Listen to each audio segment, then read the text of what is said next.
Star teachers, YouTube वाले star teachers, जिनको कुछ जानना ना कौड़ी, कभी ब्लैक बोर्ड लेकर कुछ एक्सप्लेनर बनाते हैं, खाली व्यूज बटोरते हैं, उटपटांग ग्रैब्स लिखते हैं और उसके बाद से अपने आप को इतना महारथी समझने लगते हैं कि कुछ लोग उनको फॉलो करने लगते हैं उनके तमाशे की वजह से, और फिर वो जाकर जहां पर जो आता है वो बोलते हैं और उसके दम पर फिर वो पैसे वसूलते हैं। अंजना की बच्ची कह रही है कि यूट्यूब टीचर्स को 2 कौड़ी का ज्ञान नहीं है। लीजिएगा खोल के, हमने शिक्षा को फ्री बनाया।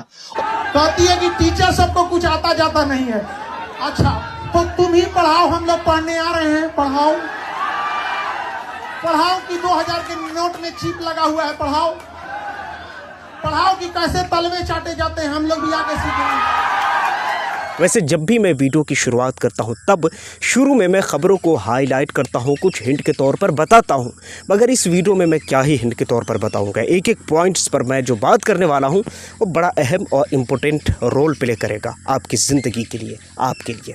दोस्तों इस वक्त अंजना ओम कश्यप, जानते हैं आप इनको, बहुत अच्छी तरह जानते हैं क्योंकि ये 2 नामों से फेमस है। जी हाँ, लेकिन वो नाम मैं अपने मुंह से नहीं लेना चाहूँगा, आप सुनते जाइए। अंजना ओम कश्यप ने इस वक्त क्या कुछ कहा है टीचर को लेकर के। इस वक्त वो पूरी तरह से सोशल मीडिया पर वायरल है, मगर इस वक्त आरफा खानम शेरवानी, ये भी एक पत्रकार है और अच्छे पत्रकार है, अखबार में वो काम कर रही हैं। वो क्या कुछ लिखती हैं मैं आपको पहले उनकी बात में पढ़कर बताना और समझाना चाहूँगा। जब टीवी एंकर मुसलमानों को गालियाँ दे रही थी, कोरोना बम बता रही थी, लव जिहाद, लैंड जिहाद, थूक जिहाद के ताने मार रही थी, देश के दुश्मन गद्दार पाकिस्तान प्रेमी बता रही थी, तब यूट्यूब शिक्षकों ने इनका विरोध किया था या अपनी बारी का इंतज़ार कर रहे थे। इनके कहने का मतलब सीधे तौर पर यह है कि जब यही गोदी मीडिया जब मुसलमानों को यानी अल्पसंख्यक समुदाय को जब लताड़ लगा रही थी, जब यही गोदी मीडिया जब अल्पसंख्यकों को गालियां दे रही थी, जब इस तरह से जुल्म और अत्याचार कर रही थी, जो झूठे वादे, झूठी चीज़ों को फैला कर, जब यही वो टीचर्स, जब यही वो लोग जो अपनी बारी का इंतज़ार कर रहे थे, क्या उनको नहीं लगा था कि हमारी भी बारी कभी आने वाली है? सोचिए कि इस देश में मुसलमानों का इस मीडिया ने क्या हाल कर दिया है।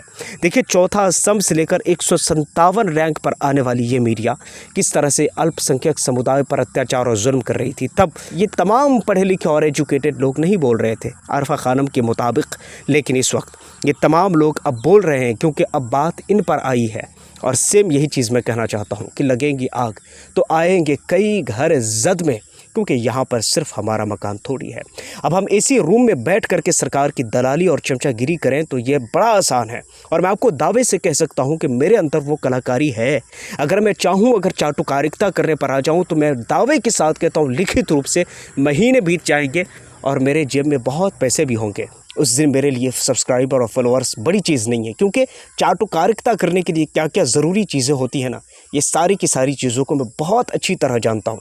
मगर मैंने बहुत पहले भी कहा है कि जिस दिन मैं चाटुकारिता करने पर आ गया उस दिन मैं ये चीज़ें छोड़ दूँगा और दूसरे काम पर फोकस कर लूँगा, क्योंकि मेरे अंदर कला है कि मैं दूसरी जगह भी सर्वाइव कर सकता हूँ। मुझे ज़रूरत नहीं है इस न्यूज़ खबर देने में या न्यूज़ बताने में, मुझे कोई दिलचस्पी नहीं है, लेकिन मैं फिर भी कर रहा हूँ। क्यों कर रहा हूँ, इसके पीछे कई सारे रीज़न और कहानियाँ हैं। सवाल ये पैदा होता है कि जब देश की नौजवान सड़कों पर है उस वक्त उसे रोज़गार की ज़रूरत है। हर इंसान चाहे वो कुछ भी कर ले, चाहे वो कितनी भी हिंदू वर्सेस मुस्लिम कर ले, मगर एक वक्त आता है जब उसे रोटी की ज़रूरत पड़ती है। जब वो शाम घर पर जाएगा तो वो हिंदू मुसलमान नहीं ढूंढेगा बल्कि रोटी और चावल ढूंढेगा। जब वो घर पर जाएगा तो वो ये नहीं ढूंढेगा कि इस वक्त उधर क्या और इधर क्या, उस वक्त वो सिर्फ इतना ढूंढेगा कि इस वक्त वो चीज़ें कहाँ है जो हमारी पेट की प्यास को बुझा सके। सवाल ये पैदा होता है कि इन तमाम चीज़ों के बाद भी आखिर क्यों इस तरह दलाली करने पर ये लोग मजबूर हो गए। सोच कर देखिए, आपके बच्चे सड़कों पर रुल रहे हैं, आपके बच्चे सड़कों पर आकर धरना प्रदर्शन कर रहे हैं, पुलिस और लोगों की डंडे और लाठियां खा रहे हैं, और ये लोग एसी में बैठकर दलाली कर रहे हैं।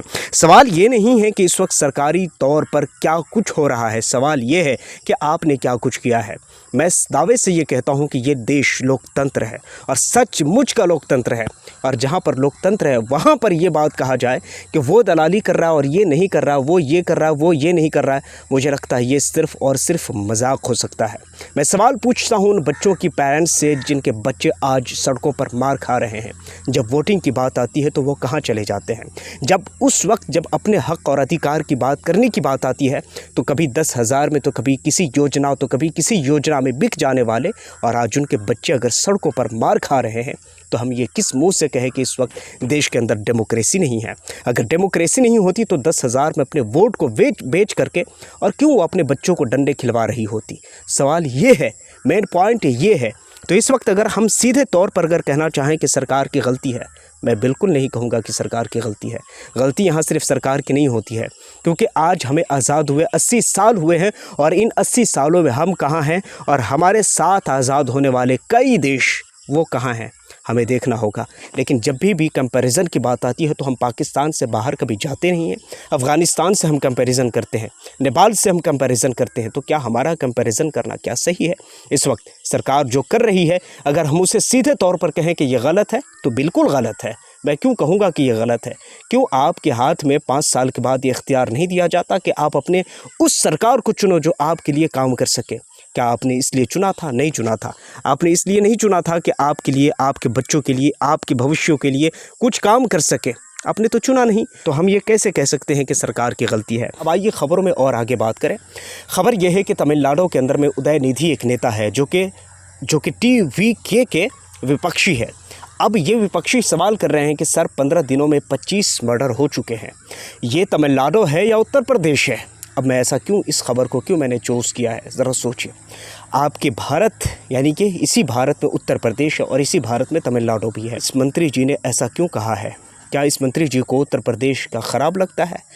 अब अगर यही सेम चीज़ और सेम बात अगर कोई कहे तो शायद उस पर एंटी नेशनल का धब्बा लग जाए। मगर ये मंत्री तो बता रहे हैं कि सर 15 दिनों में 25 मर्डर है। ये तमिलनाडु है या उत्तर प्रदेश है? सोचिए। खैर, कहने के लिए कुछ बचा ही नहीं है। इस मंत्री जी ने 2 लफ्ज़ों में, 2 शब्दों में वो सारी बातें कह डाली। तो अब खबरों में और आगे बढ़ें। ये खबर आपके मोबाइल स्क्रीन पर है। ये अर्जुन राम मेघवाल है, मोदी सरकार में ये मंत्री है। ये कहते हैं गाय को राष्ट्रीय पशु घोषित करने का, देश भर में गौ हत्या पर प्रतिबंधित लगाने का कोई प्रस्ताव नहीं है। समझ रहे हैं आप?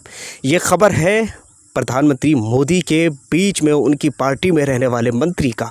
अब ये मंत्री कह रहे हैं कि कोई ऐसा प्रस्ताव नहीं है जिसे गौ हत्या को बैन किया जा सके या पूरी तरह से प्रतिबंधित किया जा सके। तो सर सिर्फ थोड़ी सी बात मैं आगे बढ़कर करना चाहूँगा और कहना चाहूँगा, सर अगर कोई प्रावधान नहीं है तो क्या ये प्रावधान कब से आ गया है कि आप गौकशी के नाम पर किसी के घर में घुसकर रातों रात आप उठा कर ले जाओ और उसको सलाखों के पीछे बांधकर जेल में डाल दें? ये प्रस्ताव कब से आ गया है?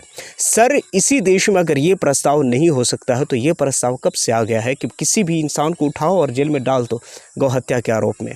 ये कब से हो गया है? ये भी तो नहीं होगा ना। खैर, तकलीफ़ इससे नहीं है कि यह प्रावधान है या नहीं है, तकलीफ़ इससे है कि इसी गौकशी के नाम पर बेकसूर लोग मारे जा रहे हैं।